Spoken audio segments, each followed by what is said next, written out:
Ei pessoal, no Descubra de hoje vamos falar sobre alguns erros de engenharia históricos que levaram a humanidade a evoluir. Porém tivemos consequências graves em muitos desses casos.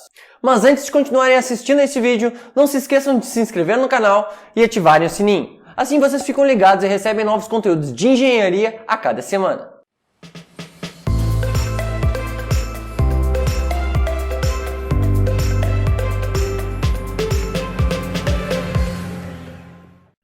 Errar é humano e acreditem se quiser, os engenheiros também são humanos. Por isso que constantemente temos que verificar o que fazemos. Embora alguns desses erros sejam pequenos e possam ser corrigidos, a história tem testemunhado alguns descuidos colossais que levaram a grandes catástrofes. Falar em desastres é algo bastante delicado. Além das vidas que são perdidas, temos que abordar também as falhas humanas. Mas existe algo que fica de aprendizado. A falta de conhecimento e a negligência podem trazer danos irreparáveis. Por isso, devemos sempre investir mais tempo ou dinheiro para que erros assim não se repitam. Vamos começar com um dos erros mais famosos. A Torre de Pisa, que se localiza na Praça dos Milagres, em Pisa, na Itália, causa espanto aos turistas que visitam o local pela inclinação acentuada. Mas uma das maiores atrações do mundo é realmente resultado de um erro de engenharia. E por mais de 800 anos, a Torre Inclinada de Pisa continua a chamar a atenção em todo o mundo, por ser um destino popular para turistas. A construção da torre começou em 1173 em uma base instável, composta de lama, areia, argila e com um grau de compactação muito baixo. Quando os engenheiros chegaram ao terceiro andar, a torre começou a afundar no solo macio e se inclinar para um lado. Eles tentaram corrigir o problema, construindo os andares um pouco maiores do lado mais baixo, mas a medida não deu certo e só prejudicou a construção, porque aumentou a instabilidade com excesso de peso. A obra foi concluída em 1350, com 56 metros de altura e 8 andares. Desde a sua conclusão, estabeleceram diversas tentativas de explicação para que um erro tão grosseiro acabasse interferindo no desenho do edifício. Uma primeira explicação diz que a inclinação seria uma homenagem feita a William de Innsbruck, um dos possíveis projetistas da torre que possuía uma corcunda nas costas. Outras histórias dizem que a forma é um resultado de um protesto feito pelos trabalhadores que recebiam baixos salários. No ano de 1838, uma obra de restauração acabou atingindo um lençol freático e inundou toda a base da Torre de Pisa. Quase um século depois, o ditador Benito Mussolini ordenou que aplicações de cimento fossem postas junto ao alicerce. Entretanto, o monumento acabou torto do mesmo jeito. Na medida em que as técnicas de construções avançavam, ficava mais evidente que o endireitamento da Torre de Pisa era imprescindível para a sobrevivência do belo monumento. A torre foi fechada em 1990 por razões de segurança, e milhões de dólares foram despejados para estabilizar a estrutura e configurá-la de volta à posição que tinha em 1838. Para alguns geólogos, se não forem tomadas medidas de compensação da base, a torre corre um sério risco de desabar dentro de alguns anos. Seria necessário fazer um estudo geotécnico mais apurado do terreno. Desde o final de 2001, as visitas foram novamente liberadas para aqueles que sonham adentrar esta maravilha arquitetônica do velho mundo. New Orleans foi construída no que antes era uma enorme região de mangue na foz do Mississippi. A cidade está protegida do rio, que corta a cidade, e do lago Pontchartrain, marca seu limite ao norte, por uma complexa rede de diques, associados a um sistema de bombeamento de água. Os diques mantêm seca a cidade, que está abaixo do nível do mar, do rio e do lago. Os pesados muros de cimento que formam a rede de diques foram projetados para resistir a um furacão de categoria 3, e a escala de destruição desse fenômeno vai até 5. Quando o Katrina estava no Golfo em 2005 e ficou claro que atingiria a costa perto de New Orleans, ele era de categoria 5, o primeiro desse nível desde 1969. Ao chegar ao continente, já havia baixado para a categoria 4, o que foi suficiente para a catástrofe.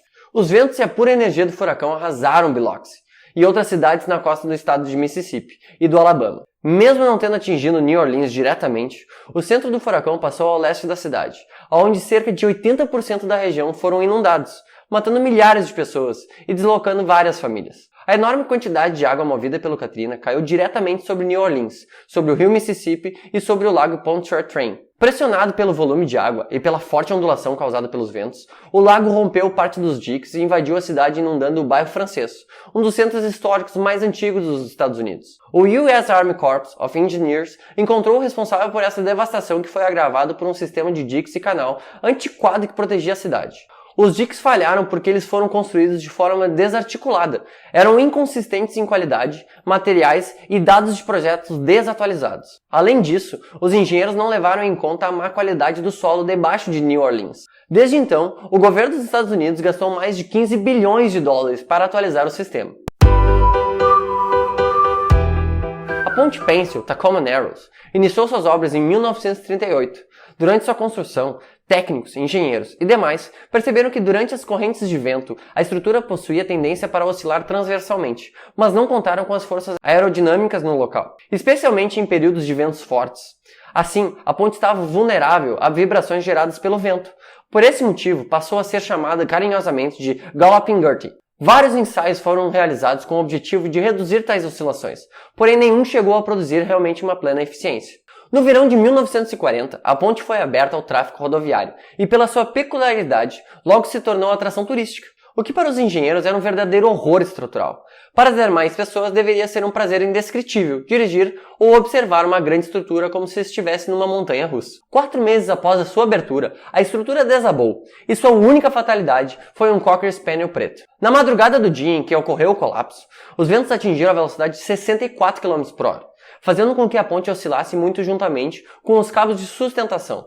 Após o colapso da ponte Pennsylvania-Tacoma Narrows, se buscou um melhor entendimento sobre os fenômenos ondulatórios, que culminaram num grande avanço no campo das engenharias, mais precisamente no que se refere à aerodinâmica de estruturas. Uma ponte de substituição foi construída 10 anos mais tarde, após o fim da Segunda Guerra Mundial. Os restos da ponte original permaneceram na parte inferior do Puget Sound, onde eles formam um dos maiores recifes artificiais do mundo.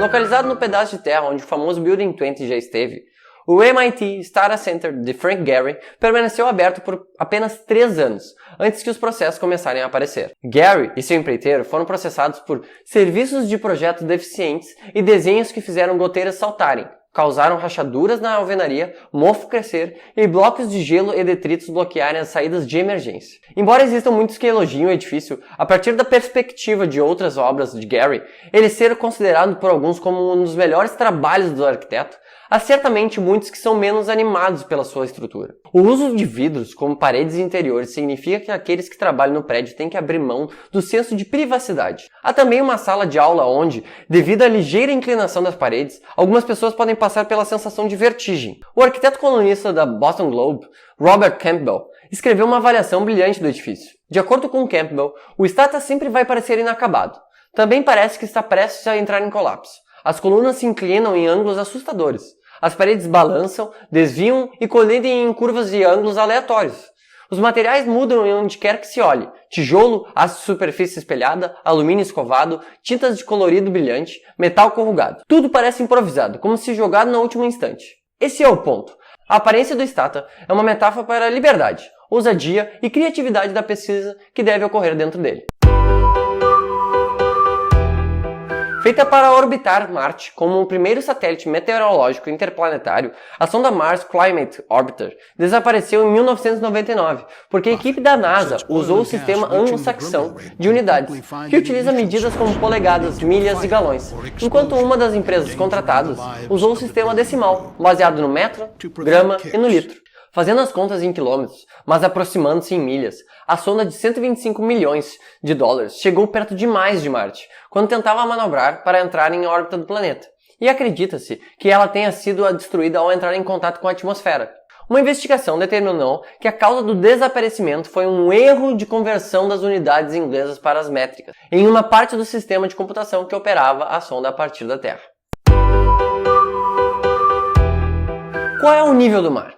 Ele varia de um lugar para outro, e países usam diferentes pontos de referência. A Grã-Bretanha mede a altura, por exemplo, em relação ao nível do mar em Cornwall, enquanto a França o faz em relação ao nível do mar em Marsella. Já a Alemanha mede a altura em relação ao Mar do Norte, enquanto a Suíça opta pelo do Mediterrâneo. Isso gerou um problema em Laufenburg, um povoado que está na divisa entre a Alemanha e Suíça. Conforme as duas metades de uma ponte se aproximavam uma da outra durante a construção, em 2003 ficou evidente que, em vez de estarem à mesma altura do nível do mar, um lado estava 54 centímetros acima do outro. Os construtores sabiam que havia uma diferença de 27 centímetros entre as duas versões do nível do mar, mas por alguma razão essa diferença foi duplicada em vez de ser compensada. O lado alemão teve que ser rebaixado para que a ponte pudesse ser completada.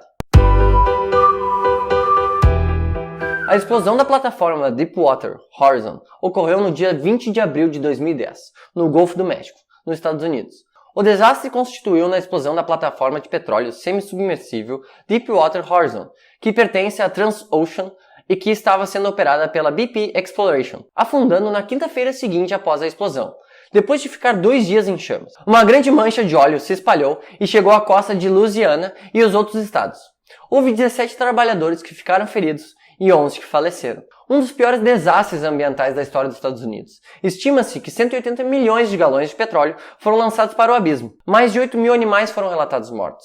Após 6 meses do derrame, 16 milhas no total de litoral foram afetadas, incluindo as costas do Texas, Louisiana, Mississippi, Alabama e Flórida. Em 2002, a plataforma foi atualizada com o eDrill, um sistema que monitoriza a perfuração e através do qual os técnicos em Houston, Texas, recebiam a informação em tempo real do processo de perfuração da torre, bem como a informação sobre a manutenção e erros. Em 2 de setembro de 2009, Deepwater Horizon perfurou na jazida Tibia o depósito de petróleo e gás mais profundo até o momento, com uma profundidade vertical de 10.685 metros, dos quais 1.259 eram água. A torre estava na fase final de perfuração, na qual se reforça um concreto no poço. Este é um processo delicado, pois existe a possibilidade de os fluidos no poço serem libertos descontroladamente, e o propósito da torre era perfurar poços de petróleo no subsolo marinho. Infelizmente, a história comprovou falha mecânica, bem como um erro humano, levando a esta catástrofe. O acidente do ônibus espacial Challenger ocorreu no dia 28 de janeiro de 1986. Durante a fase de decolagem do ônibus Challenger, em apenas 73 segundos após o seu lançamento, a nave explodiu e, consequentemente, a morte dos 7 tripulantes que estavam a bordo. A nave se desintegrou sobre o Oceano Atlântico, ao longo da costa da Flórida. Sua desintegração total começou quando as juntas de borracha de vedação do lado direito do foguete de combustível sólido falharam em pleno ar. A falha dessas juntas causou uma quebra do selamento do foguete, permitindo que o gás quente sob pressão de dentro do motor do foguete alcançasse a parte externa e invadisse o tanque de combustível externo. Forças aerodinâmicas rapidamente destruíram a nave por completo. Aos 68 segundos, o ônibus espacial recebeu o comando da base e o comandante Dick Scobie emitiu a última resposta da nave. De repente, a nave e a tripulação foram engolidos por uma enorme pluma de vapor, e o veículo se despedaçou 15 km acima do Oceano Atlântico. O relatório do acidente, escrito pela Comissão Presidencial, descobriu mais tarde que, desde 1977, os gestores da NASA sabiam que as juntas de borrachas funcionavam mal em baixas temperaturas, e não formariam um lacre ideal no frio. Em lançamentos anteriores, os engenheiros descobriram que os lacres foram danificados, embora não o suficiente para causar uma catástrofe. Em vez de remodelar a peça, os gestores da NASA e da Tyco arquivaram o problema como um risco de voo aceitável. Mas as temperaturas previstas para o lançamento do Challenger levantaram novas preocupações entre os engenheiros. As juntas de borracha não haviam passado por testes de segurança em temperaturas abaixo de 11 graus. E na manhã do dia 28 de janeiro, a previsão de frio era de 1 grau abaixo do congelamento, temperatura mínima permitida para o lançamento. Parte do problema com o Challenger é que, embora os riscos fossem de conhecimento de certas pessoas, eles não foram claramente divulgados o suficiente e, portanto, foram ignorados. Os gestores da NASA podem ter compreendido o problema em forma de números, mas não entenderam o perigo que ele apresentava para a vida dos astronautas. É difícil temer o que não dá para ver. Um simples experimento científico poderia ter ajudado. A borracha se deformava com facilidade quando exposta a temperaturas abaixo de zero, conforme Richard Feynman demonstrou de forma dramática nas audiências da Comissão Rogers. Ninguém foi especificamente culpado pela comissão que investigou o Challenge. Em vez disso, a comissão apontou para um problema sistêmico e criticando o processo defeituoso da NASA de tomada de decisões. O desastre do Challenger tem sido usado como estudo de casos em muitas discussões de engenharia, de segurança e ética no trabalho. A barragem de Banqiao é uma barragem no meio de outras 62 barragens na prefeitura de Zhuangdian, na província de Henan, na China. Construído no início dos anos 1950, com parte de um projeto enorme para controlar inundações e produzir energia no centro da China, o Banqiao Reservoir Dam conseguiu conter quase 500 milhões de metros cúbicos de água. Um hidrólogo chamado Shen Qin advertiu que a construção de muitas barragens e reservatórios poderiam levantar o lençol freático em Henan para além dos níveis de segurança e levar a um desastre. Além disso, a barragem foi construída somente com 5 comportas quando Qin avisou que precisava de pelo menos 12. Em agosto de 1975, o tufão Nina caiu mais do que o valor de um ano de chuva em apenas 24 horas. A barragem não suportou tanta água e cedeu, gerando uma onda com 7 metros de altura e 10 km de largura, que se movia a uma velocidade de 50 km por hora. Foi lançado o equivalente a 280 mil piscinas olímpicas, levando consigo cidades inteiras e matando cerca de 171 mil pessoas. O tufão Nina foi considerado um dos ciclones tropicais mais mortíferos de toda a história registrada. O colapso da barragem também causou o colapso sequencial de outras barragens menores, adicionando mais danos.